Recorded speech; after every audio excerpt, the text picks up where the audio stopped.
Une seconde. Encore. Oui. Julius Evola, voulez-vous nous parler de vos origines, de vos années de jeunesse et de votre formation spirituelle? Mes origines, je suis né à Rome. Pour ce qui concerne le côté purement biographique, je ne l'estime pas digne d'intérêt. Pour ce qui est ma formation intellectuelle, mes études officielles ont été des mathématiques. Dans le même temps, depuis ma jeunesse, je me suis intéressé des philosophies, des auteurs mystiques, ensuite de l'histoire des religions, d'orientalisme en particulier, et enfin de tout ce qui se rapporte aux doctrines traditionnelles, sur la base de laquelle j'ai entrepris une critique de la civilisation actuelle. Et enfin, un des derniers sujets auxquels je me suis consacré, c'était la sexologie, correspondant à cet ouvrage qui a été publié aussi en français, Métaphysique du sexe. Nous savons que vous avez participé dans votre jeunesse au mouvement d'avant-garde. Quels ont été dans cette période vos rapports avec le futurisme et avec Dada?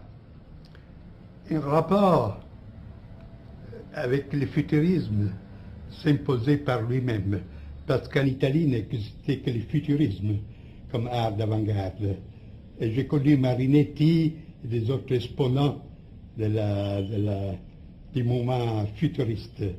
Mais puis, peu à peu, je me suis aperçu qu'il n'y en avait pas une homogénéité entre mon orientation et celle futuriste, à laquelle j'accusais une sorte de dynamisme chaotique, une sorte d'élan vital, avec du chauvinisme, avec l'exaltation du futur problématique.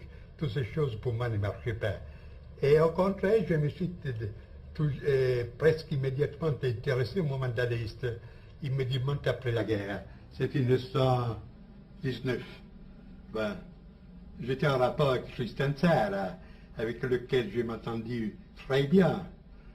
Et dans ce temps-là, j'ai donné ma contribution dans le domaine de la peinture, de la poésie.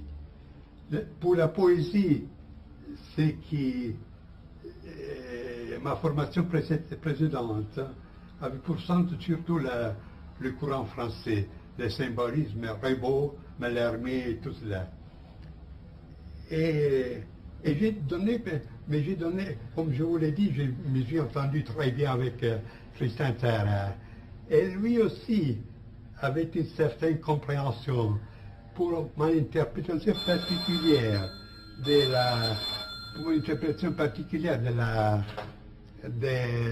du dadaïsme. Pas seulement comme un moment artistique, mais bien comme la fin de tout cas, comme le passage dans un plan où l'intérêt principal, c'est une sorte de délivrance absolue.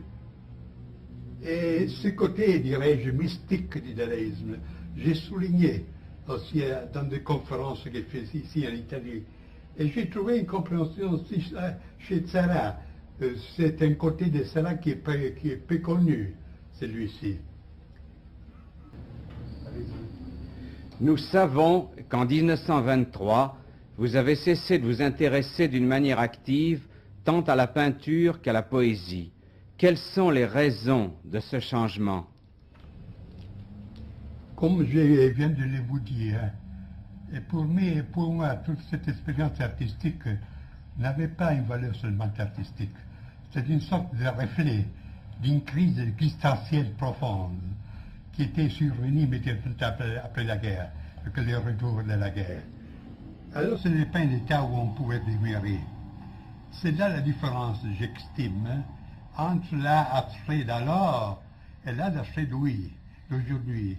Alors l'art abstrait avait cette dimension existentielle profonde.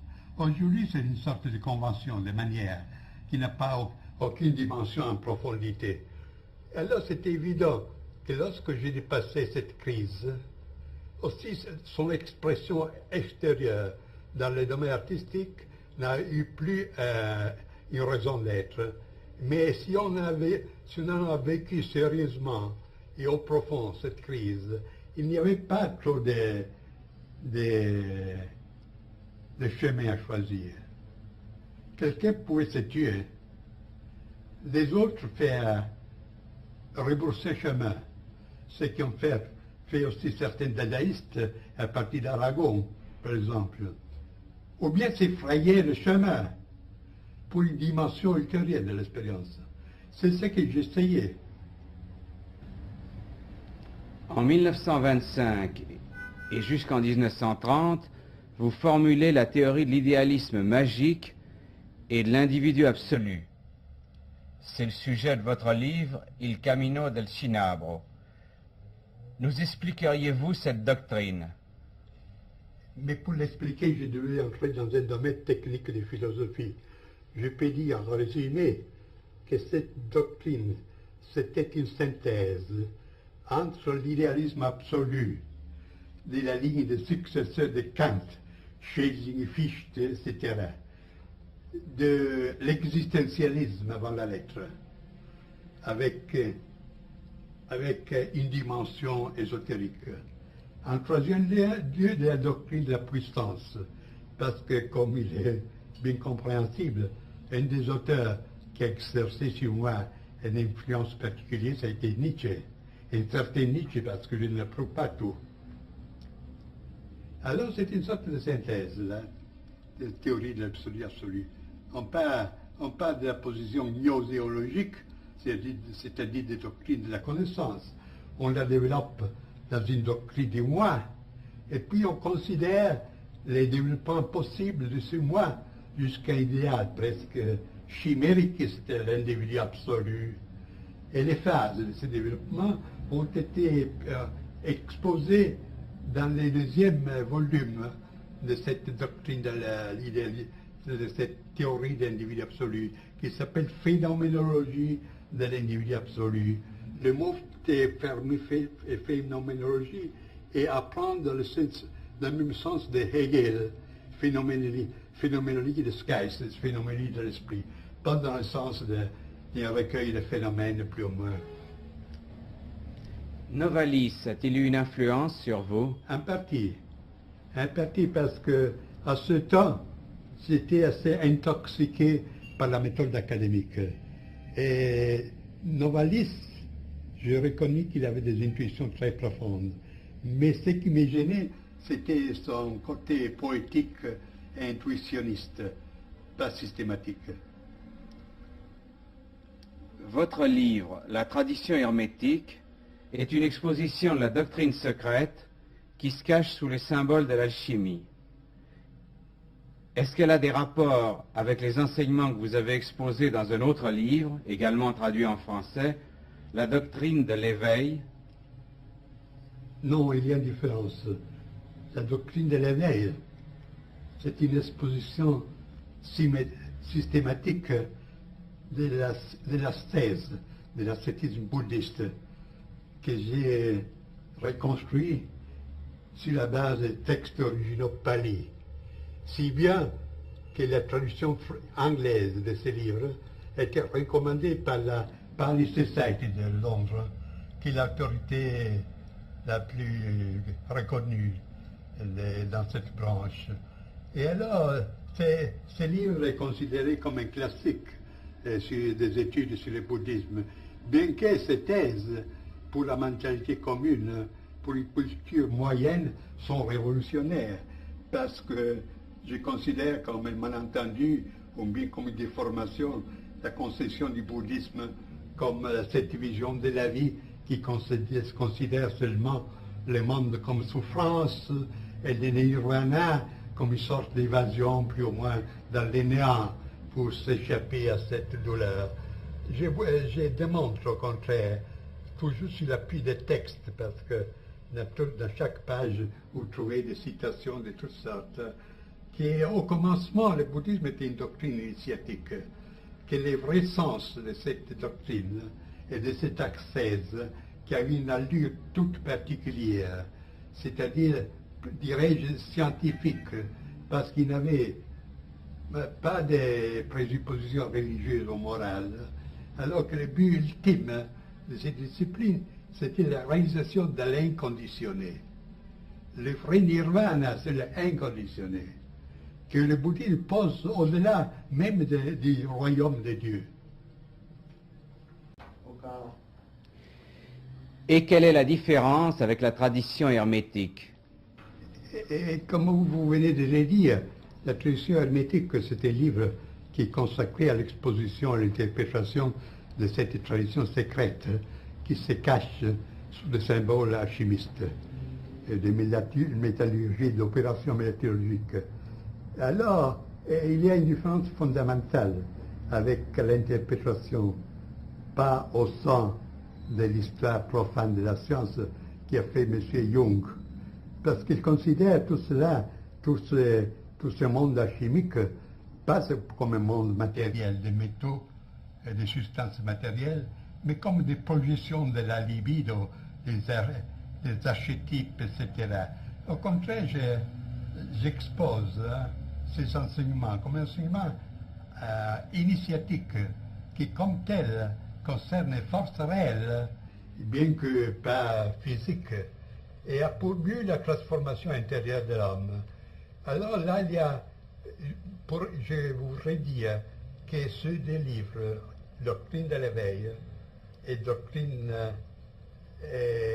tradition hermétique, indiquent deux voies possibles.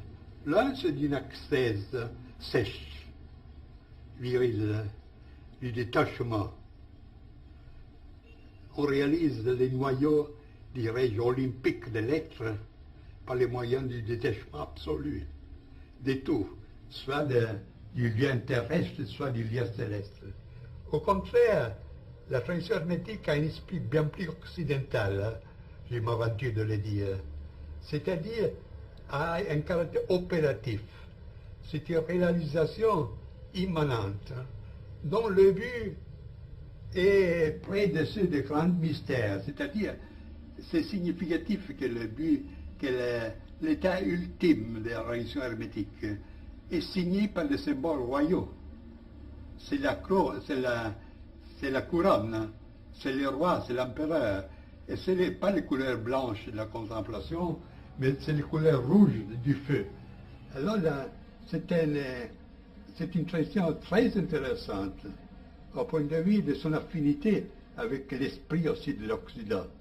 Et je pense que mon exposition, je dois le dire, c'est l'exposition la plus complète et plus approfondie aussi pour les comparaisons avec les autres enseignements qu'il existe sur ces sujets. Aussi Jung a éprouvé la nécessité de citer mon livre entre les systèmes, entre les expositions systématiques de l'hermétisme. Mais à votre avis, et c'est je crois une chose essentielle pour la suite de votre exposé, peut-on se détacher de soi-même? Mais c'est là la présupposition de toute doctrine ascétique, même mystique, encore davantage initiatique. Votre ouvrage, La révolte contre le monde moderne, date de 1934. Il est la base d'une révolte de droite qui, comme vous l'avez dit, se présente d'une façon bien plus radicale que toutes les contestations actuelles auxquelles vous reprochez l'importance attribuée à Herbert Marcuse. Voulez-vous vous expliquer sur ce point et nous indiquer en quelques mots la matière et l'orientation de la révolte contre le monde moderne? La révolte contre le monde moderne, c'est un livre assez gros, assez fort. Il se compose de deux parties. L'une s'appelle Le monde de la tradition.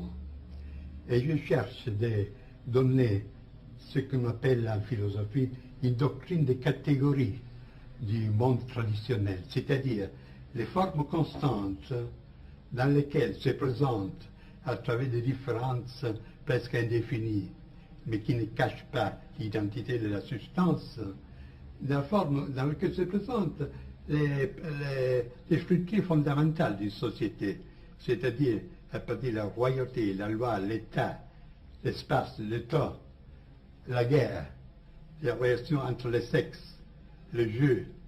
Et c'était tout cela, en puisant dans les documents les plus variés, à partir de l'Extrême-Orient jusqu'à l'Amérique précolombienne, du Moyen-Âge jusqu'à l'Antiquité méditerranéenne, etc. La première partie, je pourrais l'appeler morphologique. La deuxième, au contraire, c'est une sorte de philosophie de l'histoire. En partant de la préhistoire, la plus lointaine, je cherche de reconstruire, ou d'interpréter, si vous le voulez, les cours de l'histoire. Cours dont la clé, pour moi, est l'idée d'involution, et pas d'évolution. Et à ces sujets, je prends comme base non des idées personnelles, mais cette doctrine des 4 âges que vous retrouvez dans des traditions très différentes, avec une remarquable homogénéité, à partir de la doctrine du Yuga jusqu'à la doctrine que Hésiode expose des 4 âges, l'âge de l'or, de l'argent, du bronze et du fer, jusqu'aux enseignements du même esprit nordique, etc. Et alors, sur la base de ce schéma, j'interprète les phases principales du développement, c'est-à-dire de la chute occidentale. Et la fin de cette interprétation a été presque prophétique, parce que le titre du chapitre correspondant s'appelle « Le cycle se ferme, Russie et Amérique ». Et je donne l'image de la Russie bolchéviste et de l'Amérique capitaliste comme deux branches des mêmes choses que malgré toutes les différences ont les mêmes sens, d'étrangler tout ce qui reste de l'Europe traditionnelle. C'est ce qui est arrivé après, si vous considérez que le livre est paru en 1933-34 en Italie, en 1934 en Allemagne. Alors, étant donné cette structure du livre, vous voyez que les titres « Révolte du monde moderne » ne correspondent pas entièrement au contenu, parce qu'il ne s'agit pas d'un livre polémique. Mais la polémique vient par soi-même, parce que, en voyant comme sont les choses, c'est naturel pour quiconque garde une certaine sensibilité spirituelle de dire non au monde moderne. Mais c'est là la différence avec Marcuse, avec toute cette bande de contestataires, etc. Ils peuvent avoir raison dans certaines critiques, mais lorsque vous demandez au nom de quoi, ils ne savent absolument dire rien. Et c'est mieux qu'ils disent rien, parce que lorsqu'on écoute Marcuse sur les sujets de ce qu'il propose comme une société meilleure, on est terrorisé parce que sa sociologie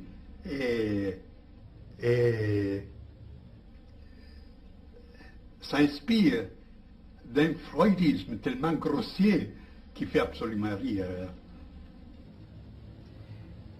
Alors c'est ça, puisque dans mon livre, comme point de départ, je pose le monde de la tradition, je pose en même temps le point de repère, dans le cas qu'on veut s'aventurer dans une contestation positive, qui par soi-même est naturellement une constitution de droite et pas de gauche. À propos de la tradition, dans le sens éminent, dont vous vous considérez en Italie comme le principal théoricien, quels sont les rapports entre vos idées et celles de René Guénon, qui avait la même orientation traditionnelle et antimoderne? Bon, il y a une différence qu'en partie dépend de ce qu'on appelle l'équation personnelle. Parce que ma constitution, ma tradition était différente de celle de Guénon. Guénon était somme toute un intellectuel. Moi, j'étais plus pour le côté actif, pour le côté action, etc. Et ces différences se projettent à une certaine mesure aussi dans les interprétations respectives que nous donnons à à tout l'héritage traditionnel. Pendant que Guénon souligne surtout le rôle de la contemplation, de la connaissance, moi, je ne nie pas le rôle que connaissance et contemplation ont. Mais je dis qu'une autre voie possible, c'est celle de l'action. Et dans mes interprétations, j'ai souvent fait tomber l'accent sur la tradition, sur la création de l'action.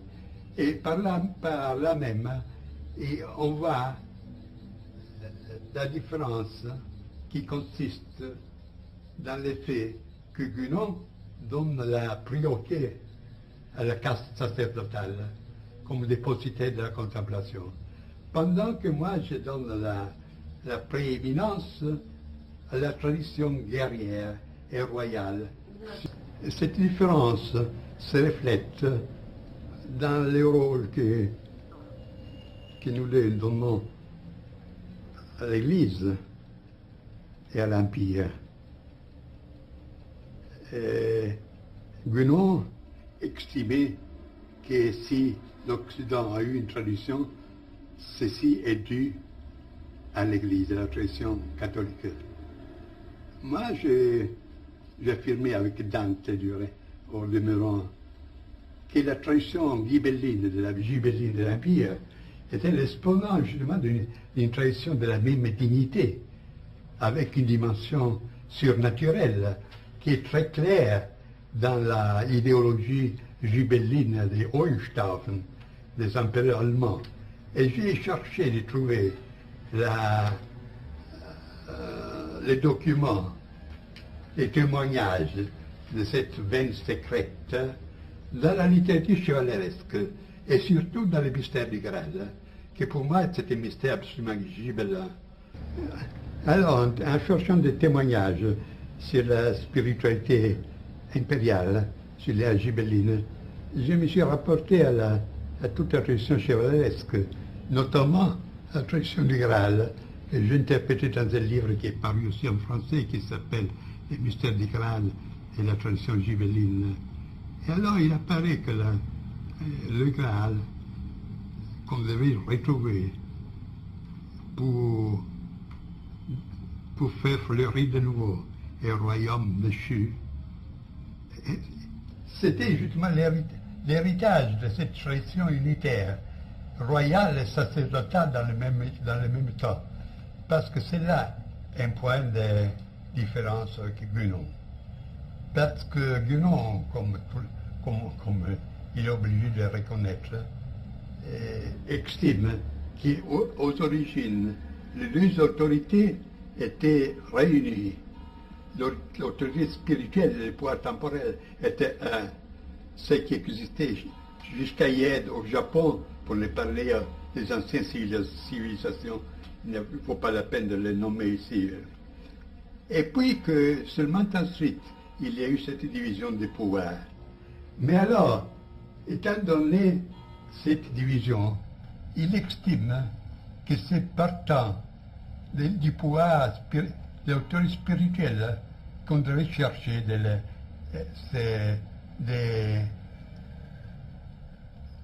de venir à une reconstruction traditionnelle. C'est qui est arbitraire parce qu'il s'agit de des morceaux. On peut concevoir la même entreprise aussi partant de l'autre, c'est-à-dire intégration royale dans la dimension spirituelle. Et de là, il y a des différentes conséquences. Puis sur des points particuliers,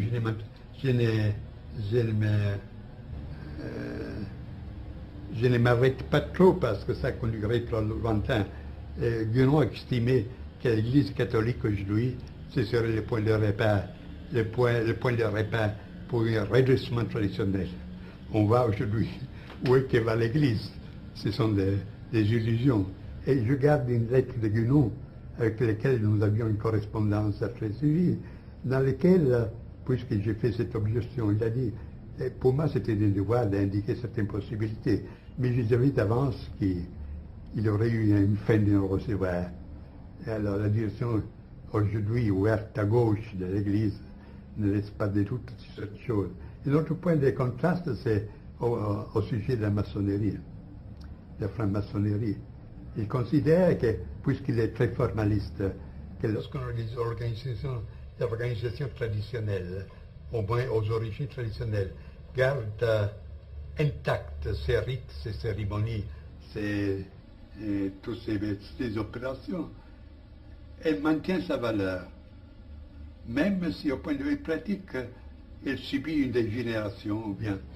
Et moi, je ne suis pas de cet avis, n'est-ce pas? Et je ne peux pas que constater l'action dans le sens antitraditionnel, que depuis la vieille de la Révolution française jusqu'à hier, la maçonnerie comme une sorte de religion du troisième État a exercé.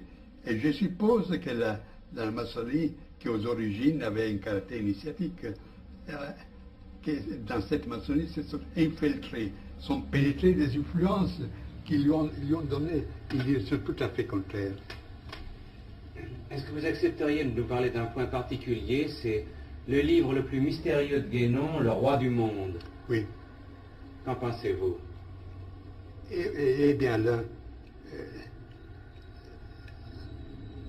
c'est un aperçu général du caractère de nature documentaire. Il constate comme l'idée d'un centre suprême du monde revient dans les traditions les plus diverses. Et il décrit ces différentes traditions. Et décrit aussi quelle est la fonction attribuée à ce centre. Quant à dire si ce centre existe ou non, il croit qu'il existe, mais il ne va pas trop à s'aventurer dans cette information, dans une affirmation si dangereuse, parce que j'écris un essai dont le titre est Les centres initiatiques de l'histoire. Ce roi du monde devait contrôler les destins de l'humanité. Que fait-il?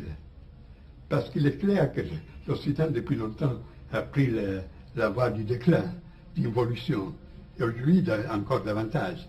Que fait-il?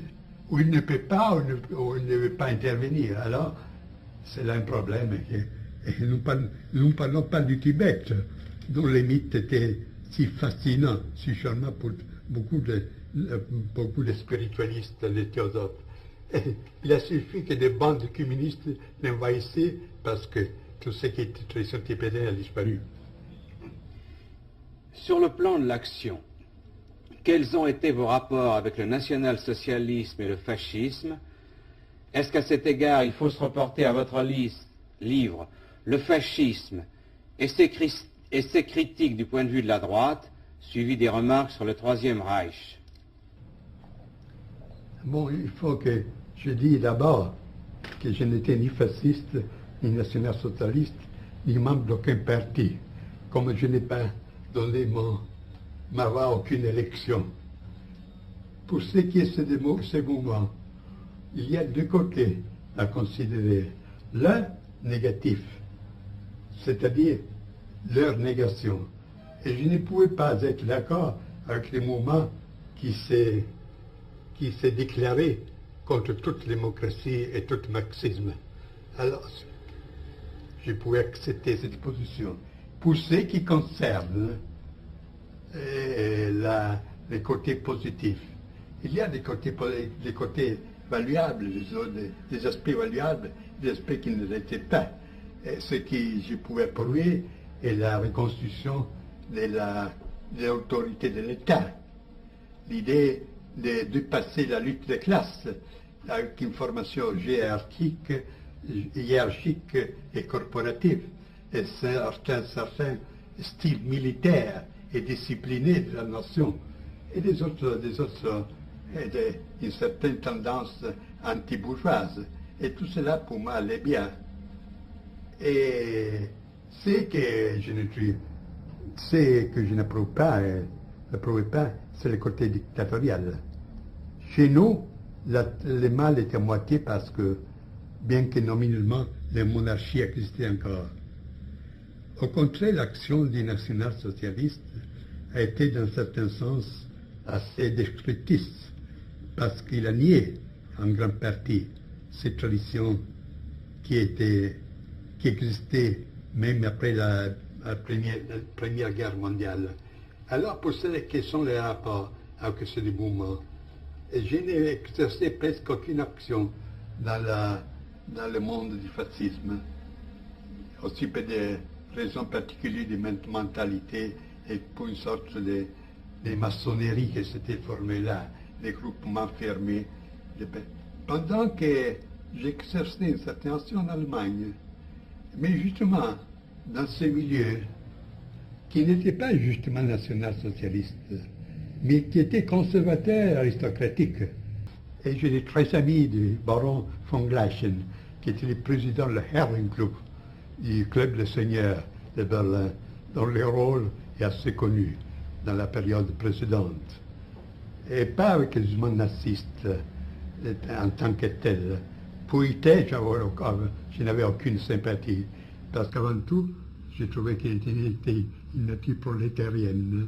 En second lieu, qu'il est un type dangereux de posséder, bien qu'il est très doué, d'où ses succès, etc. Et pour ce qui est de la SS, le discours est un peu différent, parce que d'habitude, on connaît de la SS seulement les aspects les plus fâcheux, comme des concentrations, tout cela, Gestapo, etc. Mais il faut se rappeler que Himmler flirtait avec l'idéal d'un ordre, ce qu'on appelait, il y a aussi un livre français, l'ordre noir. Il voulait ressusciter dans une nouvelle forme l'ancien ordre, les chevaliers Teutones, les chevaliers germaniques du IIe siècle. Et dans ce sens, il travaillait pour donner une certaine formation particulière des mi-spartanes et des mi-prussiennes à ces éléments choisis, l'élément nouveau et qui demandait aussi qu'il avait de la race et qu'il avait une formation surtout militaire aussi. Et alors, dans ce sens, puisqu'il cherchait aussi une sorte de consacration pour cet ordre, il avait intérêt aussi pour les symboles primordiaux, tout ce qui était les traditions primordiales. Et dans ce sens, il avait porté aussi l'attention à moi. Et j'ai fait des conférences à Berlin, en allemand, pour les chefs de la SS, justement sur ces domaines, sur ces camps tout à fait particuliers, ces domaines tout à fait particuliers. Et c'est là tout, je n'ai pas eu notre relation avec les Allemands. Est-ce que vous avez effectivement tenté de constituer le début de l'Ordre Noir? Qui était lui. Lui, Himmler. Himmler l'a tenté. Et il a formé. Si ce qui a formé était à l'auteur de l'idéal, c'était notre discours, n'est-ce pas? Voulez-vous nous dire quel est votre concept de race et pourquoi vous avez été accusé par vos adversaires de racisme? Mais vous savez, racistes, fascistes, etc., ce sont des étiquettes qu'on emploie très volontiers pour quelqu'un qu'on veut liquider sans se donner la peine de connaître les idées véritables. Et pour ce qui est le problème de la race, ce serait un discours un peu long, parce qu'avant que le fascisme aussi avait pris une orientation raciste, je travaillais en Allemagne dans le sens de rectifier ce que je voulais appeler le racisme biologique et scientiste qui avait pris très pied. Et je ne pouvais faire parce que j'étais italien, parce que quelqu'un, un Allemand qui aurait fait ses propos, très probablement serait fini dans un camp de concentration. Alors, pour arriver à l'essentiel, je me suis occupé du racisme, mais avec l'intention de le rectifier. De là, une doctrine toute particulière de la race. C'est évident que, comme toute conception, aussi celle de la race, dépend de l'idée qu'on a de l'homme. Si cette idée est matérialiste, c'est évident qu'il y a aussi les concessions qu'il prend pour base seront matérialistes. Et ce sera différent lorsque la base est différente. Alors moi, je suis parti pas par la conception biologique de l'être humain, de l'entité humaine, mais bien de la conception traditionnelle. L'homme composé par un esprit, une âme et un corps. Et alors j'ai posé le problème de la race pour toutes les éléments. Alors j'ai formulé une théorie de la race du corps qui correspond plus ou moins à l'anthropologie courante. Une théorie de la race de l'âme qui étudie la typologie des manières de réagir, des sentiments, des aspirations, tout cela. Tout cela peut avoir un style particulier qui peut être aussi caractéristique d'un certain groupe humain.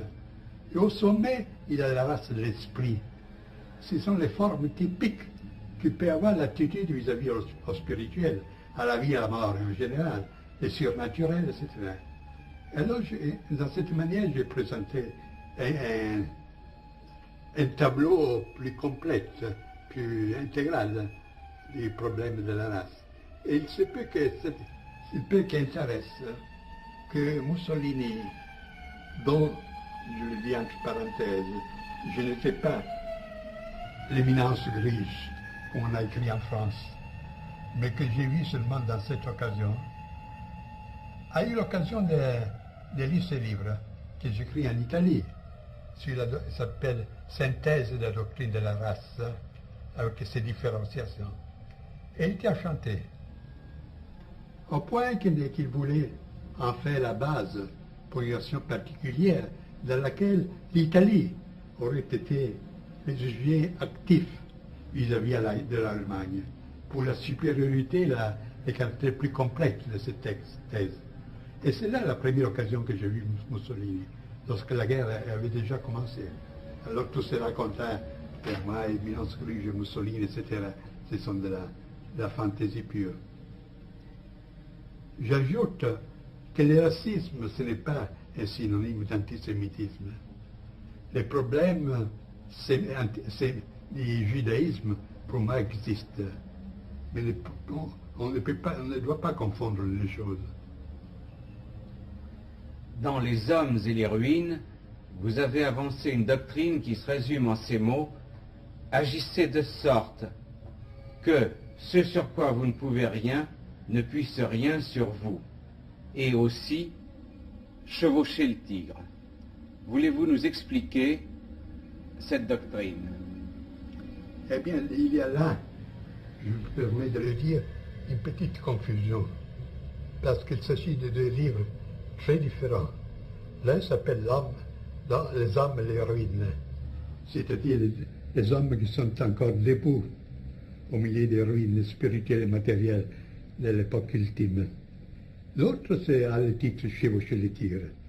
Le premier, en un certain sens, est positif, parce que je cherche d'exposer les éléments d'une doctrine de l'État, d'une vision de la vie, d'une éthique, la critique de l'économie, du passement du capitalisme, du socialisme. Et c'était là le problème de la guerre occulte.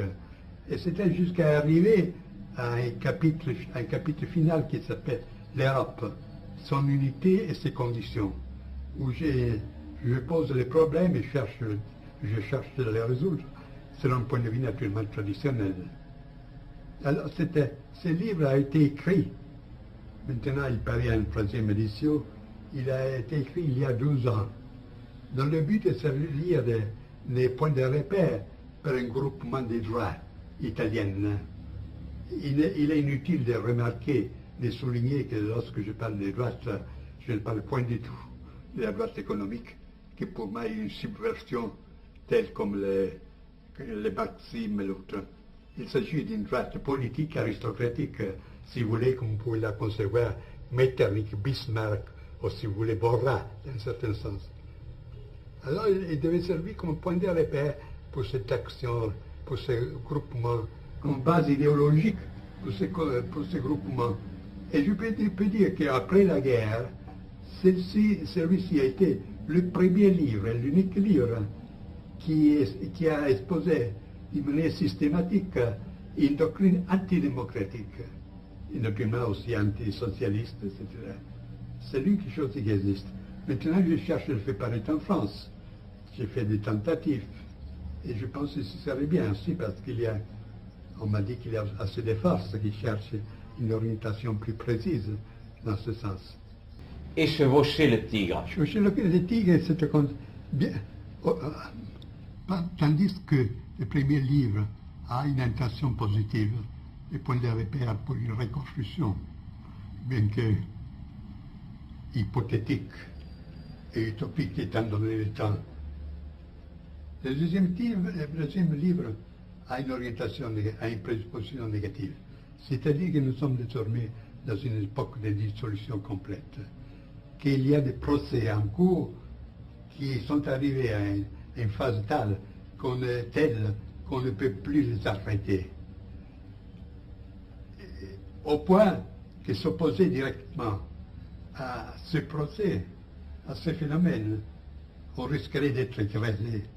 Alors il y a une autre manière de les accepter, mais lui donner une direction différente. Et c'est là la formule chevaucher le tigre. Le tigre, c'est qui est déchaîné, chevaucher et s'y mettre dessous pour attendre que l'animal se fatigue ou bien s'épuise pour prendre la parole. Et là, il y a un autre point. C'est une formule tantrique.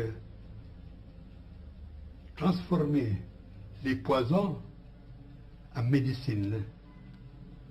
Et alors, dans ce livre, j'ai considéré une série de domaines. La religion, la morale, la science, les arts, la politique, la vision du monde, la société, la famille, le sexe, tout cela. Et j'ai examiné le caractère de la dissolution qui a frappé tous ces domaines.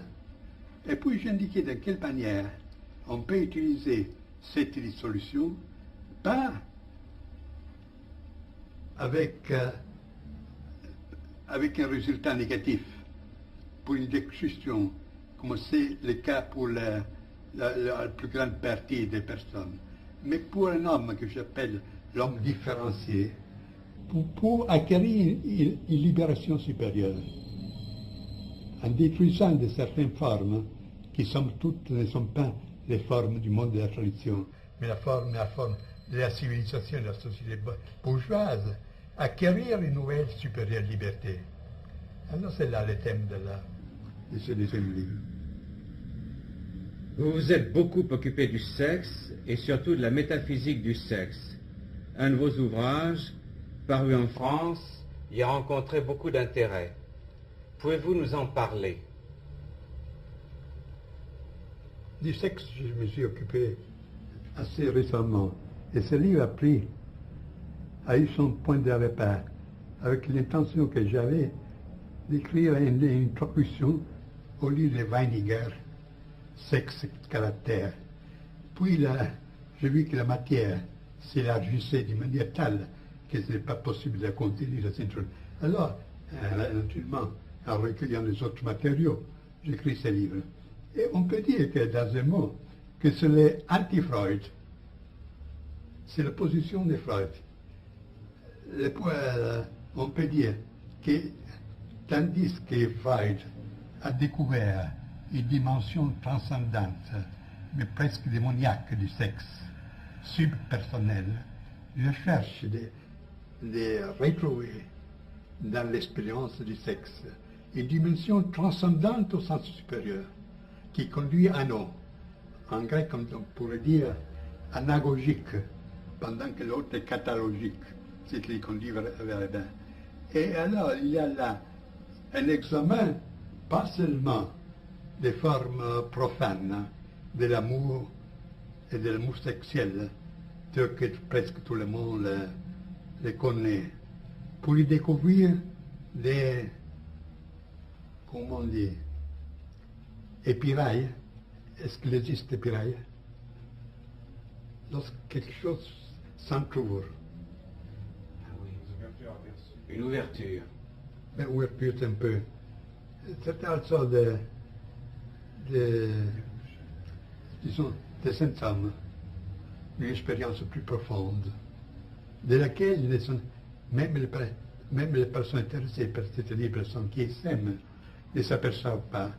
Ils ne s'aperçoivent pas justement là où cette dimension serait la plus importante, dans l'orgasme sexuel. Alors, ayant constaté, d'un point de vue qu'aujourd'hui on appelait phénoménologique, ces aspects d'expérience sexuelle, je suis passé en considération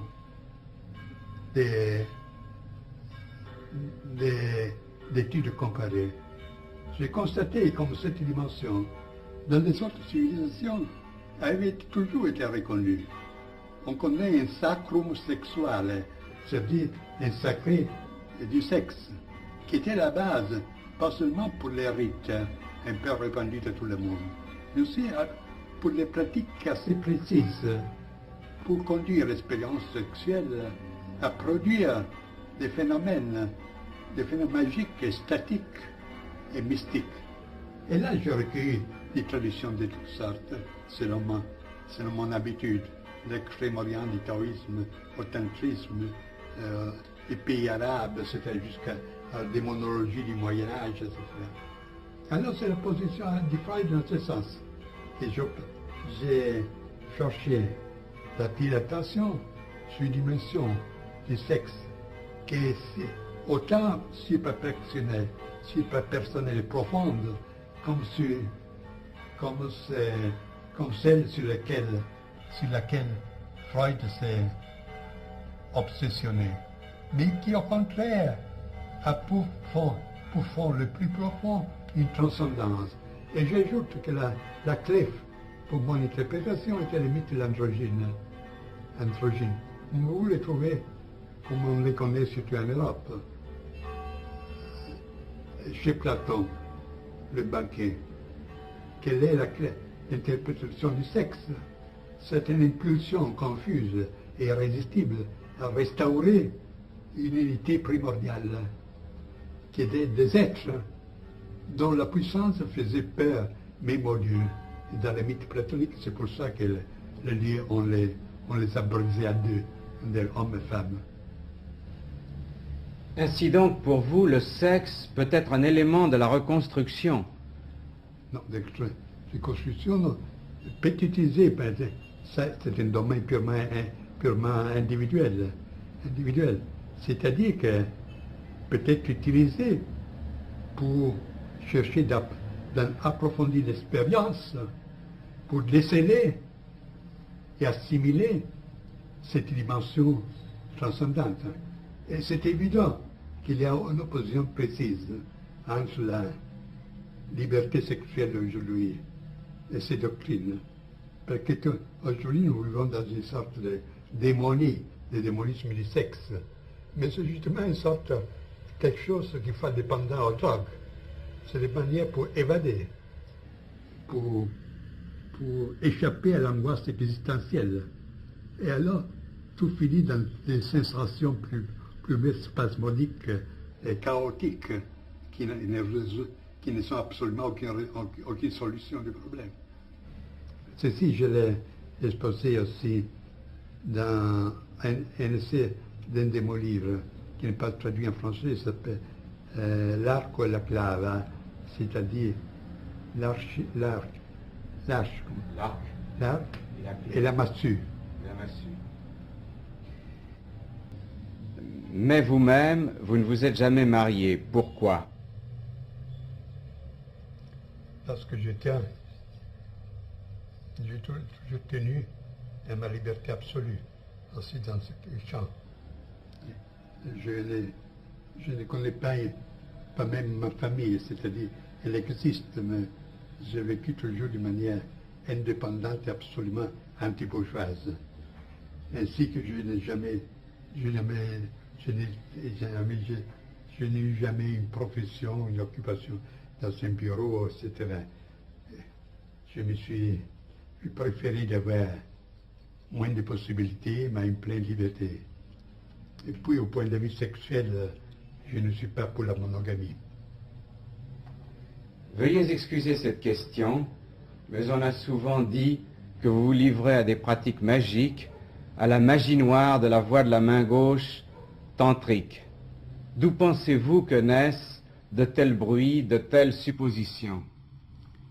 Mais comme je vous l'ai dit, il y a des personnes qui veulent absolument créer des mythes et prendre les occasions les plus drôles pour se satisfaire. On est arrivé même, justement, c'est en France qu'on a écrit que chez moi, on célèbre les messes noires avec les jeunes filles blondes chaque semaine. Alors, étant donné mes conditions, il y a à dire ce mot allemand, zu schön um wahr zu sein, c'est-à-dire c'est trop beau pour être vrai. Alors, ce que je peux dire qu'en 1927, 28 et 29, j'ai organisé ce qu'on s'appelait le groupe des Our, qui ne s'occupait pas de magie, mais des opérations initiatiques. Et après cette période, alors il faut distinguer entre des pratiques initiatiques et des pratiques magiques, ce qui est assez différent. Et j'ajoute que de ce groupe de Our est né un ouvrage qui est presque unique dans son genre. Ce sont des 3 volumes qui s'appellent Introduzione alla magia, Introduction à la magie. Ce sont des monographies anonymes, parce que selon nous, ce n'est pas l'auteur qui compte, mais le sujet, avec des traductions, des commentaires. Alors je pense que pour quelqu'un qui veut explorer de manière sérieuse, parmi tant de contrefaçons et de fantaisies, ces sujets, cet ouvrage est indispensable. Et paru en troisième édition italienne, il y a un an, moins d'un an, ici. Et si, pour ce qui est l'origine de ce récoltat, vous savez bien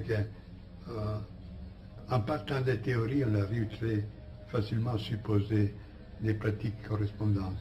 Moi, j'étais le premier en Italie à faire connaître le tantrisme, à exposer aussi ces rites de la main de la roi, de la main gauche, etc., à examiner cette éthique de ce qu'on appelle le kaula. C'est un courant des tantriques qui professe une sorte de surhumanisme, une sorte de doctrine du surhomme, au-delà du bien et du mal, en se permettant toutes choses, sur la base d'une préparation ascétique.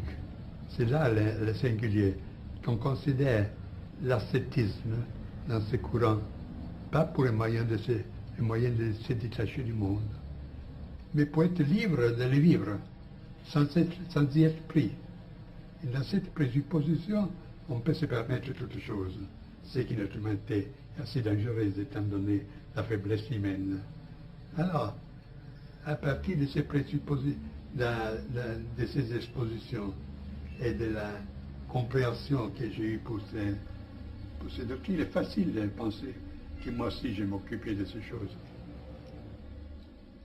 Au moment où vous affirmez que nous traversons l'âge obscur dont parle la tradition hindoue, quel est à votre avis le remède ou les remèdes à cette dissolution de la civilisation actuelle? Réponse tout à fait négative. Il n'y a rien à faire.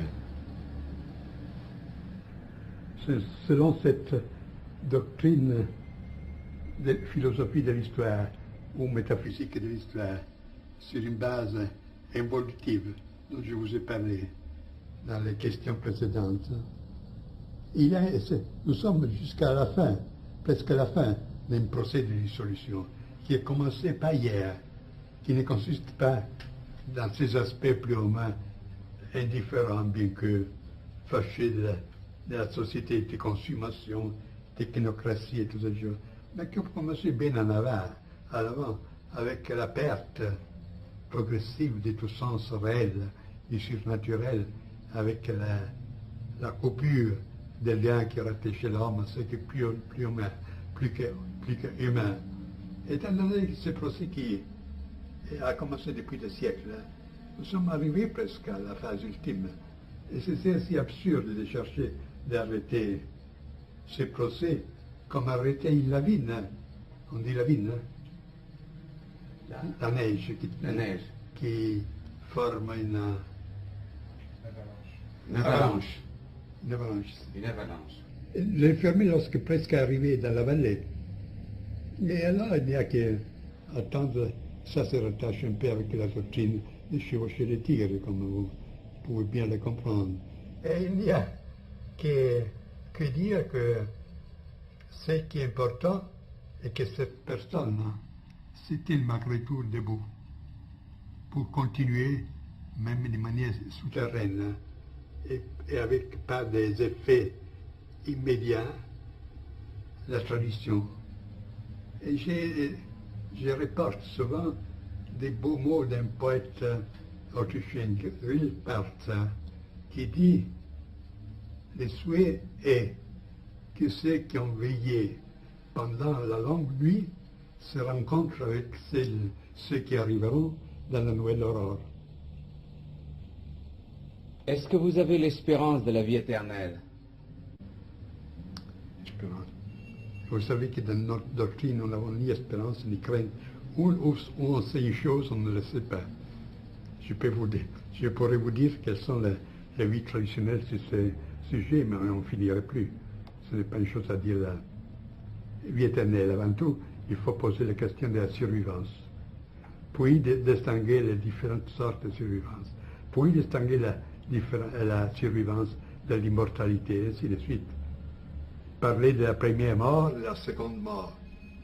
Et vous voyez que c'est un sujet très vaste que j'ai considéré dans mes livres. Et votre idée qu'il n'y a pas un autre monde, mais un seul monde avec une dimension invisible du monde, est-ce que vous appelleriez cela du nom de Dieu? Je ne comprends pas. Je veux dire, cette dimension invisible du monde, qui est dans tous vos livres, dimension surnaturelle, est-ce que vous lui donneriez le nom de Dieu?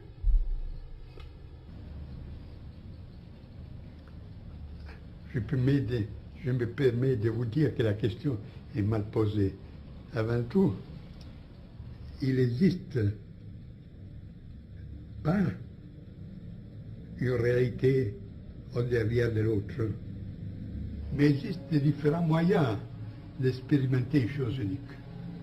Ce qui est matériel, c'est les phénomènes, les projections d'un œil matériel, d'un regard matériel. Lorsque l'homme a changé son être, il persévérera la même réalité dans les autres formes. Et alors, ce sont des dimensions. Et comme dans la radio, vous pouvez tourner les boutons sur des différentes longueurs d'onde, et vous percevez des autres, des suites différentes. Alors là, il n'existe pas un monde relatif et un monde absolu, mais un regard relatif et un regard absolu. Pour ce qui est Dieu, ce n'est pas le cas d'y parler, parce que pour la métaphysique, le Dieu c'est un concept qui appartient à la conscience religieuse, pas à la conscience métaphysique. Vous savez que selon la doctrine hindoue, et aussi selon certains mystiques occidentaux, comme Dionys l'Aréopagite, et même Plotin, même Maître Eckhart, on considère quelque chose qui est au-delà de la divinité, de Dieu. Parce que le Dieu, selon le point de vue oriental, hindou par exemple, c'est le principe de l'être. Mais le principe de l'être a, vis-à-vis de soi, le principe du non-être. Il y a quelque chose de supérieur à l'être et au non-être. Et au non-être. Et c'est une sorte... Si vous voulez reprendre, au moment où vous nous disiez que vous disiez il y a l'être, vous savez qu'il y a l'être et il y a le non-être. Je disais que Dieu, c'est une catégorie qui appartient surtout au domaine religieux, et tel que l'on l'entend surtout en Occident. On pense au Dieu théiste, le Dieu comme personne. Alors, ce n'est pas un conseil, une catégorie de la métaphysique. Parce que ce Dieu théiste, au maximum, on peut le considérer comme le principe de l'être. Mais l'être par lui-même, pour sa nature, a contre soi, contre lui le non-être. Et on peut concevoir quelque chose qui est au-delà de l'être et du non-être. Et c'est là la métaphysique. C'est l'affect métaphysique dans une conception traditionnelle du monde. Et c'est là, c'est l'un dont parle Plotin, c'est la Gottheit, c'est-à-dire le Dieu au neutrum, dont parle Meister Eckhart et qu'il pose au-delà de Dieu. Et partout, et dans les expériences les plus profondes, même les mystiques qui côtoient les vérités de l'initiation, a été pressenti cette idée-là, qu'il y a un point de repère absolu qui dépasse qui est une sorte de sur-Dieu, quelque chose qui dépasse la conception de Dieu, surtout théiste chrétienne, qui, je voudrais ajouter, à propos de la main de la voix de la main gauche, Vamachara, en hindou, que celle-ci se rattache à une conception presque complète de la divinité. Cette divinité est exprimée dans ses formes plus populaires, dans celle qu'on a appelée la Trimurti, c'est-à-dire trois faces du divin. L'un qui est Brahma au masculin, pas au neutrum. Le deuxième, c'est Vishnu. Le troisième, c'est Shiva. Le premier Dieu, c'est-à-dire la première puissance de la divinité, c'est la création. La deuxième, c'est la conservation. Et à ça se rattache tout ce qui est dévotion, respect de l'existence, tout ce qui est créateur, etc. Le troisième Shiva, au contraire, c'est le dieu de la destruction. Ma destruction à entendre comme transcendance. C'est le représentant de ce qui est inconditionné et comme tel ne peut que agir d'une façon destructive sur tout ce qui est conditionné. Alors pendant que le premier Dieu, création, conservation, forme l'objet de la voie de la main droite, le troisième, Shiva, c'est justement le Dieu du troisième qui s'appelle, le Dieu qui, c'est le troisième Shiva, c'est le Dieu qui, sous le signe duquel c'est la voie, c'est tout la voie de la main gauche, qui comprend des formes de destruction rituelle, l'orgiasme, tout ce qui, dans son paroxysme, dépasse tout ce qui est conditionné. Et c'est vu, ne se limite pas à ces milieux un peu spécialisés comme ceux du tantrisme. Mais si vous consultez un texte qui aux Indes a la même popularité presque de la Bible chez nous, que c'est la Bhagavad Gita, dans le chapitre 10e, vous trouvez justement que la forme suprême du Dieu se révèle dans sa manière épouvantable, dans sa forme épouvantable, comme une force qui détruit toute chose, qui est comme un potentiel trop haut qui fait sauter un circuit, un schéma. Et c'est intéressant que cette révélation du divin dans sa forme suprême a été accordée à un guerrier, Arjuna, lorsque au point de combattre, en voyant dans le fil de ses ennemis, aussi des parents, des amis, ne veut plus combattre. Alors le Dieu l'encourage en disant, tous ceux que tu vois sont déjà morts avant d'être nés. Tous seront transportés par ma puissance destructive, parce qu'aucun est à l'auteur de de la transcendance que je suis. Alors, de par père, soit mon instrument, et combat sans peur et sans souci. Je crois que c'est là la justification la plus haute, la justification sacrale la plus haute de la guerre qu'on peut trouver dans le monde traditionnel.